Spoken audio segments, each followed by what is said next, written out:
Rohit শর্মাকে out করে বুনো উল্লাসে মাহমুদুল্লাহ রিয়াদ বিসিবি কর্তাদের দিলেন উচিত জবাব।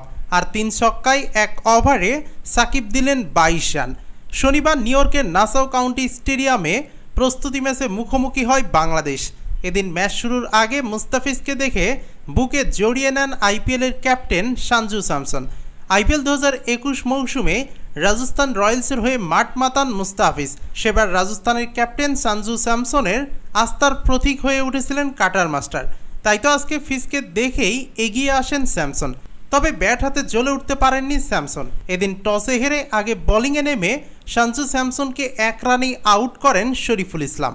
এদিন সাকিবের ওপর তাণ্ডব চালান ঋষভ পান্ত। সাকিবের করা ব্যক্তিগত দ্বিতীয় ওভারে 22 রান তোলে ভারত। 3টি ছক্কা মারেন ঋষভ পান্ত। সাকিবের করা ওই ওভারটি ছিল এমন 6-6-2-1-1-6। আর সাকিবের এমন বাজে ওভারের পর বোলিং আক্রমণে আসেন মাহমুদুল্লাহ রিয়াদ আর দুর্দান্ত বোলিংয়ে তুলে নেন রোহিত শর্মার উইকেট। এরপর মুষ্টিবদ্ধ হাতে উল্লাসে মেতে ওঠেন মাহমুদুল্লাহ। আর উল্লাস তিনি করবেন নাই বা কেন? ফর্ম আর ফিটনেসের ইস্যু দেখিয়ে 2022-এর সর্বশেষ টি-20 বিশ্বকাপের দলেই মাহমুদুল্লাহকে রাখেনি তৎকালীন নির্বাচকরা।